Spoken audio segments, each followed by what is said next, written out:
Welcome to the creative side of things, where we empower and inspire business owners and entrepreneurs to tap into their inner creative, from standing out in saturated markets to debunking and challenging the status quo.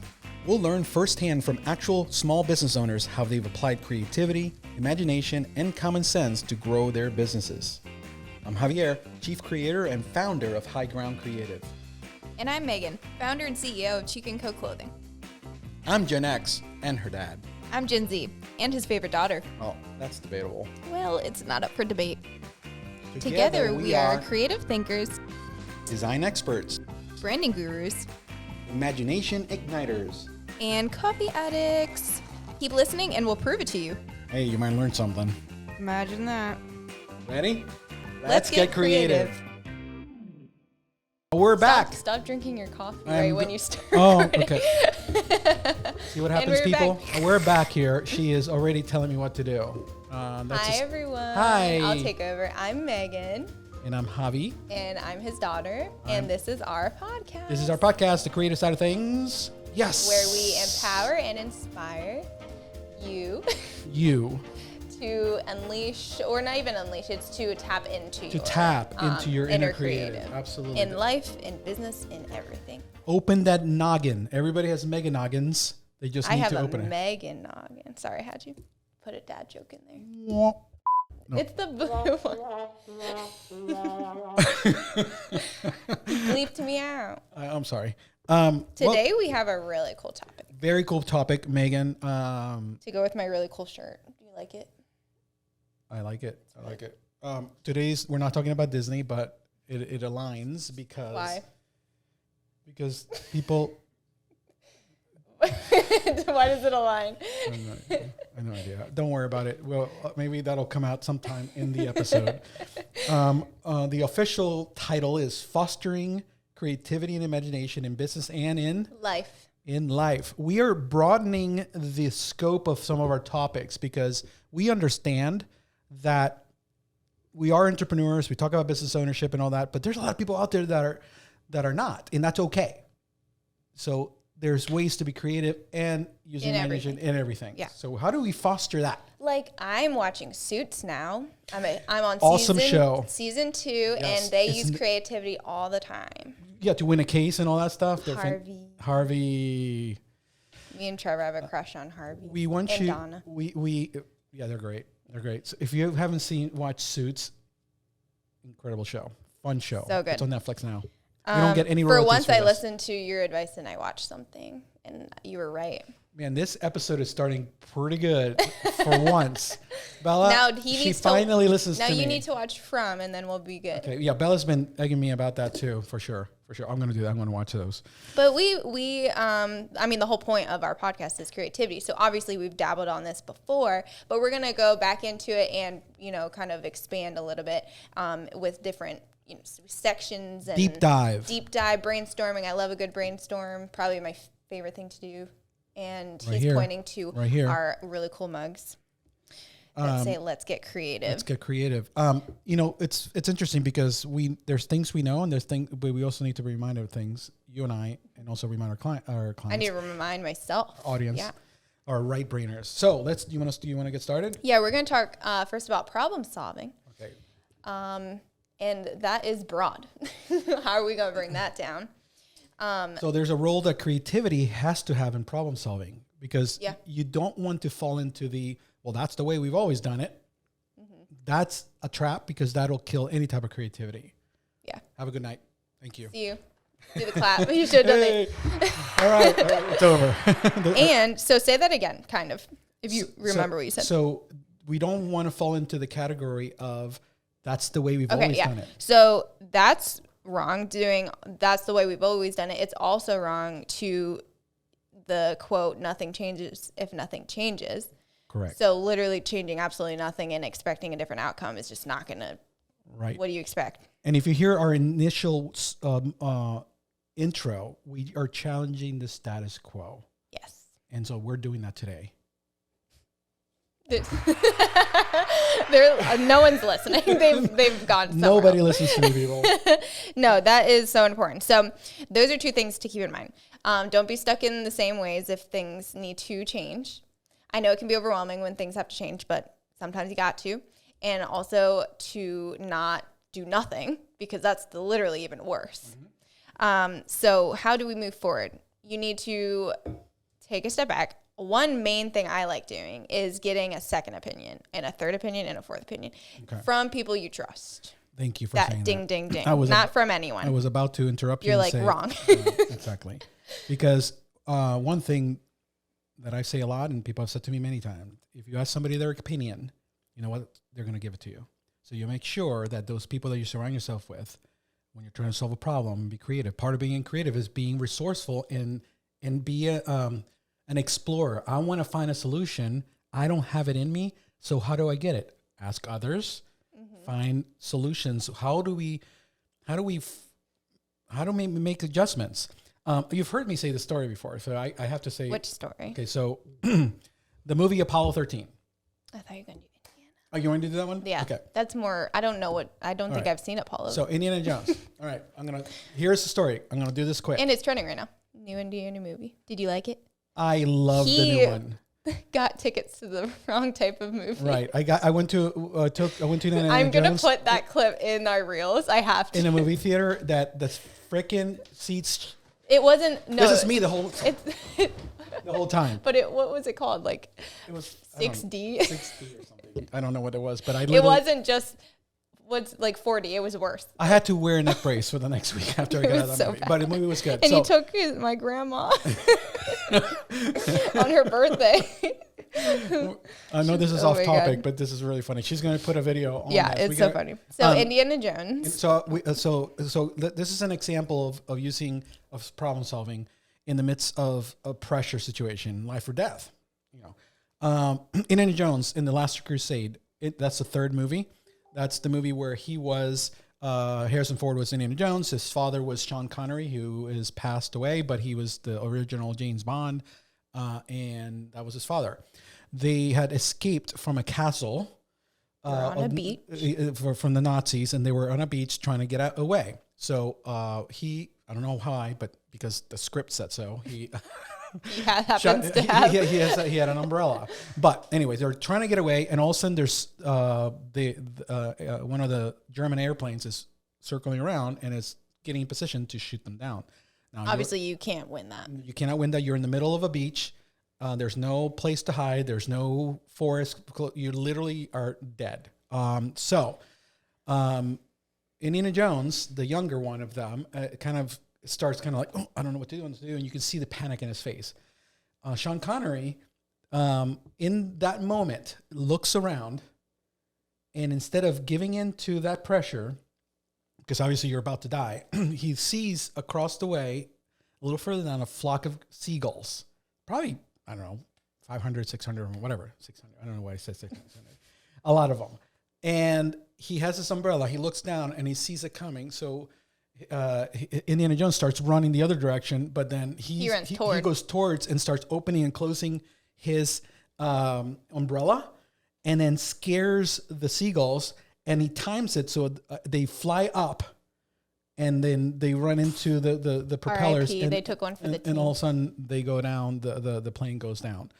That right there, fight or flight, and instead of freezing or flying. I probably would have died because I would have gone full Barry mode because they're in sand. Yeah, right. Try that. Have you tried that when you try to build a castle? All of a sudden the wave comes in and fills it up again. Yeah. So I would have died. So that's an example. But at least I would have tried something. So creativity and problem solving, the fact is you cannot solve a problem. You're not able to solve a problem accurately or in a way that hasn't been done before if you're not tapping into that part of your brain. Yeah. Airbnb, I'm going to use one example. When they started that company, there was a problem that needed to be solved. There was a lot of people that had houses that couldn't find rentals. I want to rent my house. Nobody wants to live in it. Now I got to pay my mortgage and I have 2 properties. What do I do?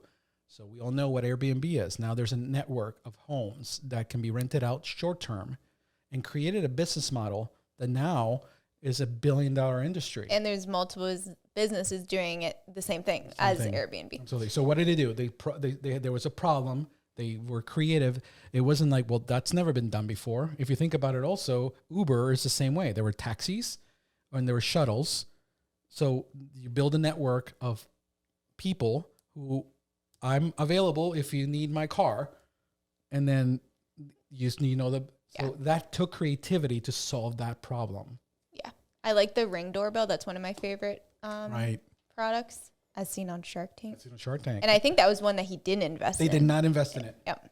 Stupid. And now the guy's a billionaire, I think, because he sold that to Amazon or something, right? I think it was. Yeah. Those are, it reminds me also of like the crash cameras. Those are super effective too. So that is going to go right into also like with taking risk that we wanted to talk about too. Because I feel like it flows very well together. No, for sure.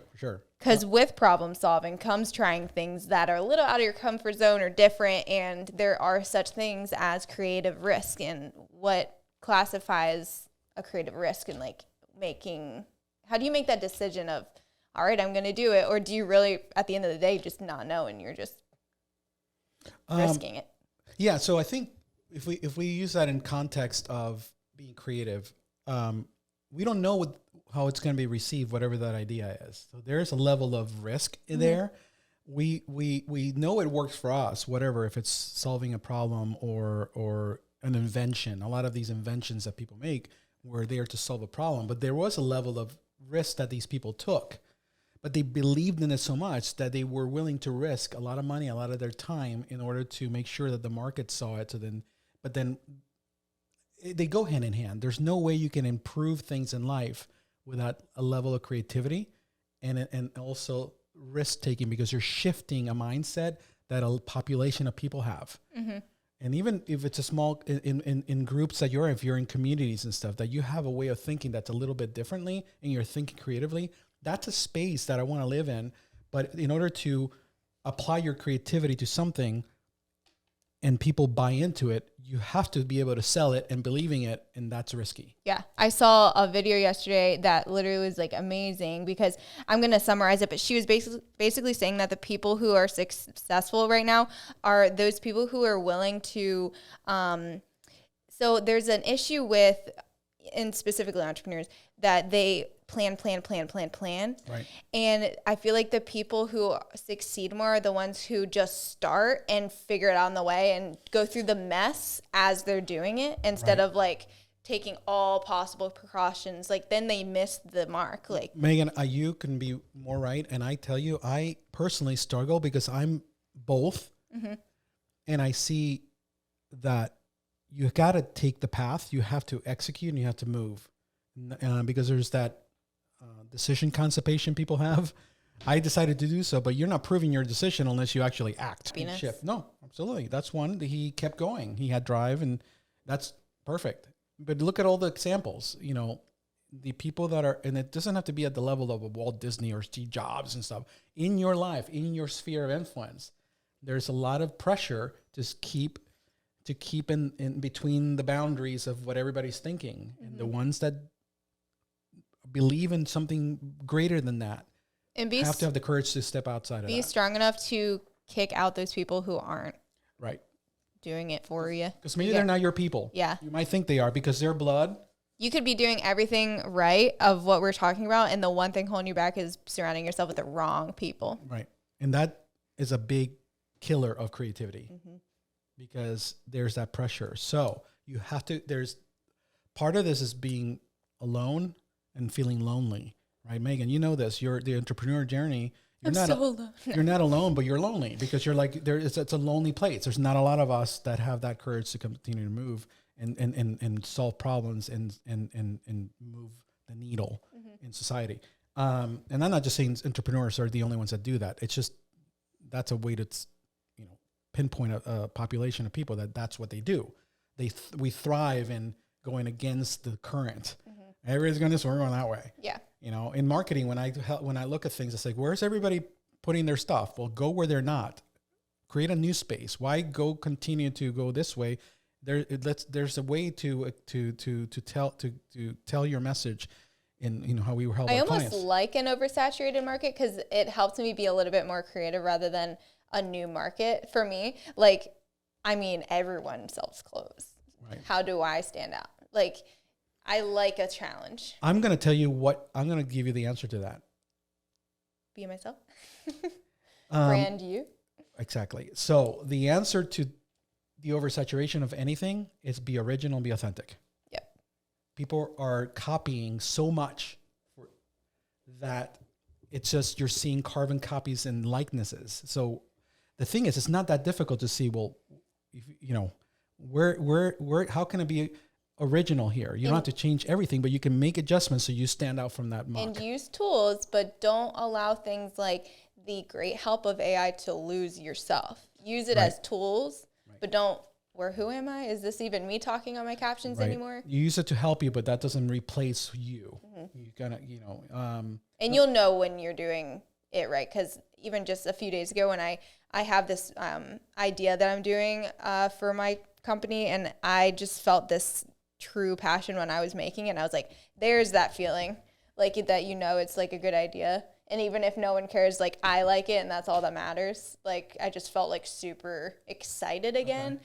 So making it, so I was like, I need to do more of this, and the money will come. I'm not chasing money. I'm chasing creativity, and then organically everything will flow and attract to me. No, actually, that's smart because you're staying true to you. Yeah, chasing I'll use sales as an example. Chasing a bunch of sales isn't going to lead to success because there are such thing as the wrong sales, from the wrong types of people. I want the right types of people to be supporting. Right. Okay. That's really good.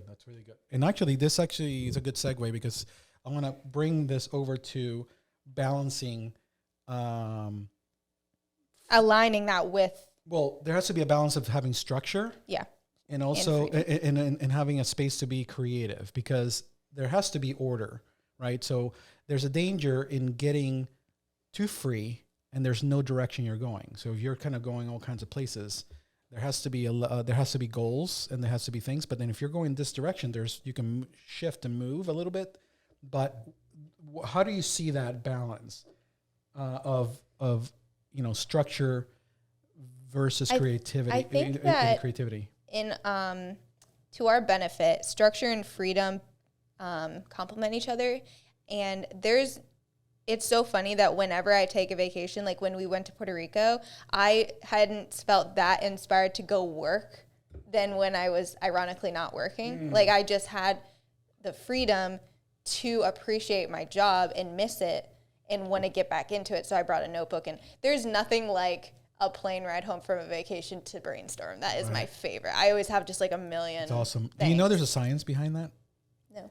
I'm sure we should have brain tree. We should definitely do that. Talk about it. So basically, the science behind that, correct me if I'm wrong, people, but I've read a few times this, that the white noise inside an airplane, that noise, it's kind of like gets you in that theta wave mode. And theta, THETA, is your creative frequency, and that frequency stimulates creativity. So people are very productive, and I've heard a lot of people say that when they're in an airplane, they don't watch movies or anything. They use that as a time for being creative. And I've had these brainstorms when I've been in a plane, and I go, so you can inhale things and just go through something. It's forced free time. It's literally, what else are you supposed to do? You can't drive. You're not flying. Forced free time. I love that term. Literally, what else are you supposed to do? That's why, it's harder if I've told you guys before, I kind of need to be away from my home to be productive. So I like going to a local coffee shop, but that's not fully forced free time because I drove there. But in a plane, where am I supposed to go? So what am I supposed to do? So as creatives, we honor that time and say, this is an opportunity because I can't do anything else to create rather than consume. Yeah. And there's a difference there. You're either a creator or you're a consumer. We're all consumers in some capacity, right? Yeah. But when it comes to the creativity and expanding and growing, just understand that, because if I'm going to consume something, I'm going to consume something that's going to help me be a better person. Read this book, do something that is going to allow me to come back and fill my cup.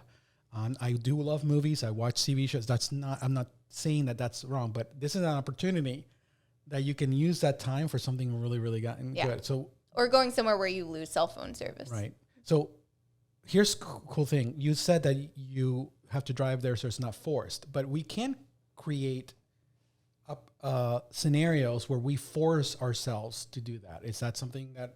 Yes. So forced freedom can be in your routine, and aligning that creative process, aligning times to create and times to not create even. Like, you don't always have to create even on your free time. So, I've been wanting to read this book. I've been wanting to, just go sit on the porch. Like, sometimes for a lot of us, that's something you have to schedule into your routine.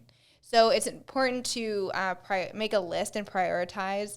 Like, some people prefer less freedom time than others. Like, me taking pictures is like, for my clothing company, is freedom to me. It's really fun. So that isn't like a hassle to me. That would be like scheduled freedom. For you, I feel like you like journaling is like a big thing for you. Do you like listening to other podcasts? I do. Do you have things that's like your scheduled freedom? One of the things I'm finding, and I was scrolling because I wanted to find this post. I did this about a month ago, a little bit a while ago, and there's a saying in Italian called dolce far niente, and it says it's the sweetness of doing nothing, is what it stands for. And there is I'm realizing that feeds my soul and fosters my creativity and imagination when I'm courageous enough, if I may say so boldly, and have enough respect for myself to jump away from the hustle and jump away from the tasks, and even be willing to, even for a short amount of time, do nothing. I'm almost 53. For 52 years and a half years, or that's never been a category. Or priority even. Or a priority. Yeah. Now I have realized that is a part of it. It's not do.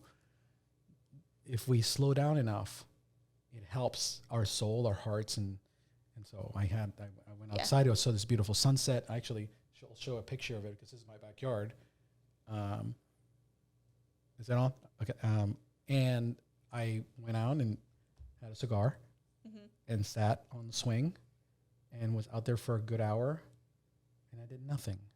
I didn't even have my phone to scroll while I was doing that. I looked out, I took a deep breath, and it did such good for my heart and my soul and my mind. My sweet spot has been decorating for fall early. I know. So I saw your I living put room. my Halloween decorations out, and I have a record player, so I just like that's my white noise. So I just like having that, and then the atmosphere of fall is just. So this my favorite. Helps your. We're talking here that the outcome of this is creating an environment, fostering an environment, so that we can be creative all the time. And if you don't have your own space, like you don't have a house of your own, I'm sure in your bedroom you can find a way to make that a little corner of creative space, or like. Or if you like outside, then maybe like buy yourself a nice picnic blanket, or like one of those like, I want one of those super cozy. They look like a bird nest, but it's for people. Nice. And you could get one of those, or a hammock. We love a hammock. Okay, so tell me the importance of. I know the answer to this because you and I are similar here, of having a space for, and also cleanliness and also messiness within this. Because you and I are messy in some cases, but we also, I know your space is very, very organized, like your she shed and stuff, right? Yeah. How does that play into you being creative, or does it stress you out when it's not in order? And do you? Even if my house is cluttered and I'm not even in my house, I'm in the shed that's clean, I'm still thinking, oh my God, the dishes. Like, I need everything equally clean. Okay, so you're not, okay, that's good. Everything needs to be tidy. And I just had a birthday party, and my friend accidentally spilled something, and she was like, oh, I'm sorry. And the topic came up. Trevor was like, oh, Meghan loves cleaning. So because he didn't say I clean a lot, he says I love cleaning, because I do. Like, I have this zen when I'm cleaning that I enjoy it a lot. So it's your car is the only one that's missing. Everything else isn't. I was my car has to be full for pop-ups, or else it would be super clean. Oh my gosh, I have so much vendor show stuff in there. Okay, so my car is not a safe place for me because it means I'm going to work. Okay, so you wouldn't go there? I don't for like them. my car. That's just to get you. Okay. So car equals work. So where do we land here with problem solving and all this stuff? So basically, there needs to be very purposeful. Mm-hmm. We have to create environments where we understand ourselves and where we're most creative. Is that fair? I'll add into that the word rhythm. I'm realizing my rhythms. At my age, I know that others don't operate this way, but I'm realizing, and I've realized that I'm more productive early in the morning than later in the evening now. So I'm honoring that rhythm. So I get up 5 o'clock and I do a lot between 5 and 7. And I'm going to bed, 10:30 instead of, there's times I might have to late, but when part of the routine is this, because I'm realizing that there was a time when that wasn't the case, but the fact that I know it and I'm using it, and then I'm putting myself in these blocks of time that I'm most creative, that I understand how my rhythm has helped me. I'm gonna say one more thing, because Bella was very helpful with this thought process. I have an office in our house. I know you don't live there, but you know what the office. And recently I was always on our bed in the evening working on things, had my laptop and all my stuff around and stuff. And I've moved all that to the office, rearranged it, make it look really nice. So I now can go there, and then that's an environment where it's safe. I can breathe. I can focus, and I can. And you're not bringing work in a place that you should be resting. Right. So then it can trick the brain. Yeah. So to not be able to sleep well, because it's like, this is my workspace, but it's actually your bed. Right. Look, a lot of you know this, but we need to hear things that we know because we forget. Yeah. So rhythms and routines, very important. The 2 R's. Rhythms and routines. Okay, so we have to. So then, how can we break? Sometimes a routine can be hard on creativity. So how do we do that in a way that's breaking a routine in order to allow space for creativity? I'm not saying that routine is against it, but there's a time management. Okay. An example, when daylight savings happens, like right now, daylight is a pressure for me. Okay. If it's light out, then I'm like, I should be working. So when fall comes around and the sun sets earlier, I'm usually done, ironically, at like 4 p.m. instead of like 8 p.m. Okay. Which is great. Like I feel like I get more productive in the fall because I'm seated comfy way earlier. Okay. So you have to think I'm starting sessions at 7:30 p.m. Yeah. I'm exhausted. That's prime time for you. Yeah. So that's prime time for you. Time management's really important right now. For me, it's waking up a little later because of how late I have to be up. Okay. But then in the fall, I thrive waking up earlier, like how you're doing. Okay. So adapting depending on the time of year that for also me applies to that. is how I time manage, and I am a paper planner person. Okay. That's another way. Me and my dad, we will do, now we know Thursdays are usually when we're recording, and it's not up in the air anymore. We're expected. So consistency is going to really thrive in your schedule. Even as something as simple as forcing yourself to make your bed every morning is going to make a huge difference. I've been doing that. I love that. Mm-hmm. It's really There's nice. a book called Make Your Bed, and it's good book. Okay. A lot of this revolves around self-awareness, right? So look, it's different for everyone. We're still in the creative space. There's people who have a night shift, so that's going to be 100% different. Like, so you have to, they have to find different ways that doesn't all fit. So one of the things that's dangerous is comparing ourselves to others. But we have to also be aware of who we are and how we react and how we respond to things. So then we can make adjustments to allow ourselves to be in that problem solving, creative mode. And boundaries of when you're accessible. Because some people work weekends, some people don't. It's just, if you don't respect your own boundaries, then no one else is going to. Okay. So you have to stay firm with them. Are you trying to tell me something? No, like if a client's emailing you at 12 a.m., you don't have to answer. You don't have to answer it. You can answer Monday morning. Right. Yeah. I'm going to ask you a question. Yes. How do you brainstorm? How? Just happens. So you're a paper person, so you put stuff. Oh, I have 100 notebooks, and I have a notebook that's for to-do lists, and I have a notebook that's for ideas. Okay. And I have a planner. Okay. But it's all paper always. Yes. Yeah, it's interesting. I do too. I do too. Paper. The to-do list notebook has been my new favorite thing. It's a notebook solely for lists only. Okay. Not ideas, not projects, only what I have to do that day.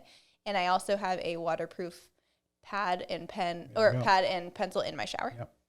Because I always think of everything I have to do with my to-do list while I'm in the shower. So then I write it down. So understanding that is very important. Capturing ideas and things that come to our mind, they come in times that we're not ready. If we're not ready for them, they can quickly come into our mind and leave.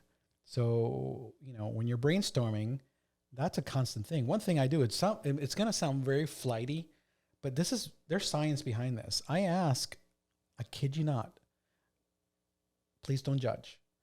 My subconscious, a question. I ask myself a question when I don't have an answer, and then I trust that it'll come to me. Mm-hmm.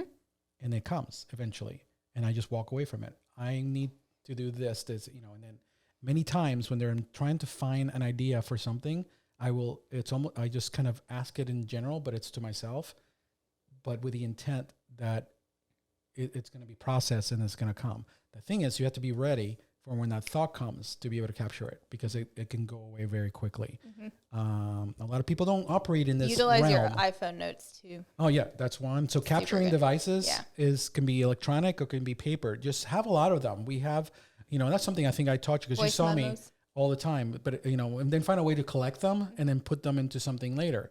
That's how things move and progress. But when we're in that creative space, many times we're in a situation where we're in the shower. We are on I-95 going 65 miles an hour, in it's calm, or we're in a place that we might, where am I going to put that? You got to understand how you are, and when these things come, so you are able to so I love that you do that. Do you know anything about mind mapping or do you journal? I want to get into journaling more. I feel like I'm not at a journaling level because I have full notebooks, but they're brainstorm notebooks. Okay. I don't actually write to Meghan. Okay. It's not full sentences. Okay, that's fine. I do a lot of voice memos to tell my friends with ideas. So I'm journaling out loud. Okay. But I am getting into blogging, which is a form of journaling. Yeah. So chatting with my audience in in a more document form than a caption. So long paragraphs is something I'm trying to do this year. Okay.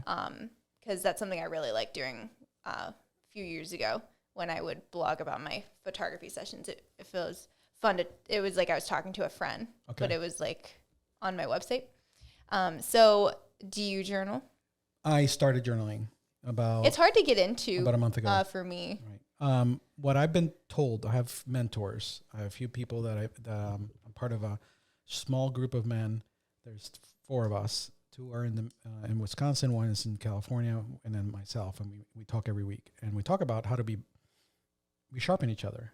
We talk about we're all fathers, we're all husbands, we're all business owners. We talk about that. So I trust them, I love them, they love me, they trust me, and that's a way to. I also have another mentor who's a good friend of mine, and he pours into me and gives me perspective. My point here is that we have to, like Meghan said earlier, we have to surround ourselves with the right people, but also create, as far as what they told me about, there's a point here. Thank you for reminding me. Journaling. So all of them journal. And what does that look like? I asked, because I wanted to, but it sounds really cool. But then when you try to apply it, Meghan, you understand, you tried it. It's difficult. Yeah. What they told me is, and it's working, is commit to a certain amount of time every day, and don't prejudge what you're going to write down. Mm-hmm. And then it starts evolving, and you're going to find that it becomes a routine, and it becomes a good habit, and then the thoughts come out. So I've been doing that. I've been writing. It started a few sentences. It was all over the place, but it was not for me to judge, because that's what comes out of my hand. And now I look forward to, there's things that come up in my life that I wonder why I acted this way. Well, I'm going to journal about that, when tomorrow to explore that. And thoughts, what's happening is you're reflecting on yourself. Yeah, and then all of a sudden these thoughts start coming and these ideas And start if you coming see it on in. paper, you're like, oh, that's connecting. Oh, I see a correlation there. Right. Like, why did that make me react that way? There's no right way to do it. The fact is, it's just write down things from because when it comes through your mind through the pen, it becomes very real. But the fact that it leaves your mind, it takes stress away. Yeah, it does. It's like a weight off. Even if it's a to-do that you haven't done, it's just like, okay, well, at least it's on paper. It does. I'll remember. We're talking about a lot of things, but we're talking about fostering your creativity and imagination, not just in business, and just in everyday life. I know exercise. I'm moving. I'm just going outside in nature, taking a walk. Yeah, taking a walk. Nature, it can be very good for people where you can go out there and it's very primal. We are people. So being out there in having nature. hobbies that don't monetize. Right. So my thing is I like sewing, and if you play an instrument, play an instrument. These are things outside of for you. Right. Yeah. The fact is, do things like this and those things help your mind expand and grow. Those new neurons, you get new, red blood cells. Or cooking or baking or whatever. What are those things? Keeps your hands busy without working, if that makes sense. And Angry Birds does not fall into that category. Sims. You're literally taking care of a whole city and you think that's relaxing. You have people's jobs on the line. And it's not real people. Yeah. And I'm not saying that's a bad thing. I'm just saying we're trying to foster creativity here. Animal Crossing. And I'm going to say one thing more to this. And please, and I'd say this because I've fallen and trapped into this. That's not a waste of time because there's always something that in our to-do list, there's some task that we need to do. There's some project we need to work on. That will always be the case. You only have one life. If you're doing something that's making you joyful, it's not a waste of time. I'm gonna challenge this. I'm gonna challenge this. Okay. How about we keep talking? Because that'll come to me. I'm sorry. No, it's okay. My thought was my train of thought was I broke for a second. So there's something I wanted to share, and it'll come to me. Okay. I was saying that you shouldn't feel bad for taking time to do things you love, even if it's just like a walk outside. Right. Like you were saying that it's, even if you have things to do, it's not a waste because it's for you. It isn't a waste of time. And that's important. That is important. Yeah. So taking care of you is important because we can't give what we don't have. Mm-hmm. We can't be creative if we don't feed our soul, our hearts, and our minds. So we can't withdraw if we don't deposit. Yeah. And we need to learn that it's okay to be self-centric. I used that word from one of our colleagues instead of selfish. Yeah. They're a different word. So how do you foster creativity? Take care of you. Put yourself first. Right. It's okay. It's okay to do that. It is okay. So it's a very much a very, what that looks like, it depends. Hopefully you've seen there's some nuggets of things that come up here that really, really kind of triggered something that kind of inspired you that, hey, that's a great idea. If we accomplish that with this conversation, then I think we're in a really good place. Yeah. Forced freedom is my new favorite term. I love it. That was really nice that you forced said that. Freedom and daring to disrupt the status quo. Mm-hmm. Yeah. That's huge. You got to have courage. It takes courage to do what's creative. Not being done. And that's the only way things move. The things, are how the world progresses. It takes the actions of creative people who had the courage to act. Yeah. So we dare you today to force some freedom in your schedule today or right after you listen to this or this week, and make sure that you are doing something that's going to foster that creativity again. Absolutely. In your parenting. And let us know what it is. Yeah, please share, because we're in this process together. We're learning, and there's not too late for this old guy to learn something. And I love the fact that you have the humility that you know a lot, and you're continuing to learn, and you surround yourself with people that sharpen you and make you better. And that's life. That's being a great productive member of life, where we contribute and we help others as people are helping us, and we progress and improve things. There's always a better way to do something. Yeah, absolutely. Have the vision, and then to see it, and then have the courage to execute it. So I think that we've hit all points. Yeah. Don't you think so? Yeah. I like this. Well, you're getting really good at this kind of end thing. So why don't you go ahead and finish out? Yeah, absolutely. Thank you guys so much for listening or watching today. As we said before, I'm Megan, and you are? I'm Javier. And this is the creative side of things. You can listen to our other podcast episodes on Spotify podcasts, on Apple, Amazon Music, Google Podcasts, and YouTube. We're also on Instagram and Facebook under the creative side of things.